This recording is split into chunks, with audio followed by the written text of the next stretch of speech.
Today on Newsbytes, they're watching from above. What Biden had to say on Labor Day, and have you posted misinformation? Well, the UK knows. Stick around for these bites and more, all on today's Newsbytes. Okay, real quick, U.S. billionaire Chuck Feeney's Atlantic Philanthropies gave huge funding to build up immigration advocacy NGOs in Ireland, donating over $700 million to Irish NGOs with $89 million for immigration and migration. In total, Ireland has over 30,000 NGOs employing 160,000 people, accounting for €6 billion in public government spending, backed by the Irish taxpayer.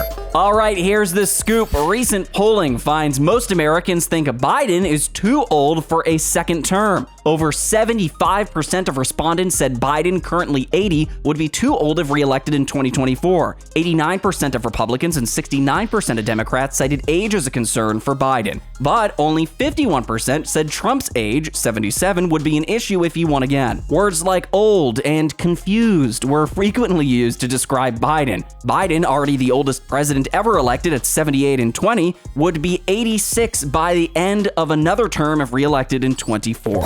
Okay, check this out. Biden today gave a Labor Day speech, naturally, about jobs and the economy, and here's what he had to say about his own performance. Watch. We also passed the bipartisan infrastructure law. You can't have the strongest economy in the world with a second-rate infrastructure. Can you believe we used to have the best infrastructure in the world, and then we fell to number 13 in the world? Roads, bridges, internet, the whole deal. 13, the United States of America, 13th in the world. But guess what? Guess what? The great real estate builder, the last guy here, he didn't build a damn thing. Under my predecessor, Infrastructure Week became a punchline. On my watch, infrastructure has been a decade and it's a headline. All right, here's the latest. The NYPD piloted drones to respond to complaints about large gatherings and parties this Labor Day weekend. Drones were used to check on private backyard parties after noise complaints, but also monitored gathering sizes in both public and private spaces. The drones this weekend were limited by federal rules, but the NYPD sought exemptions. New York City Mayor Adams wants police to further embrace drone law enforcement technology, and data maintained by the city shows the NYPD used drones for public safety or emergency purposes 124 times this year, up from just 4 times in all of last year.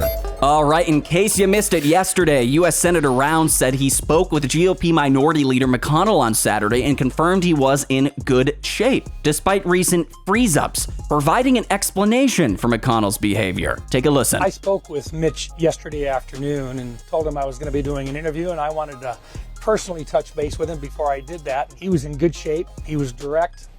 He said, I had that concussion, and he said they warned me that I would be lightheaded in the future and that I've got to be aware of it. He said it happened twice. He said it just so happens I'm doing it in front of reporters. But he felt good yesterday. He said he's got to watch his hydration levels.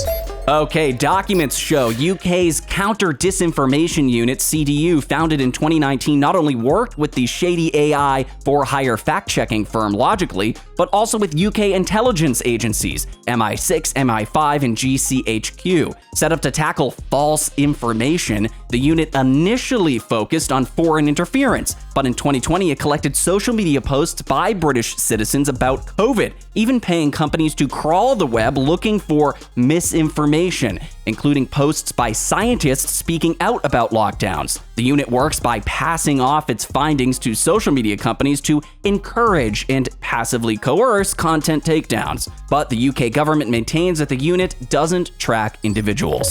Those are today's bites, which are on our website at Disclose.tv. Subscribe, hit the bell, and leave your comments below.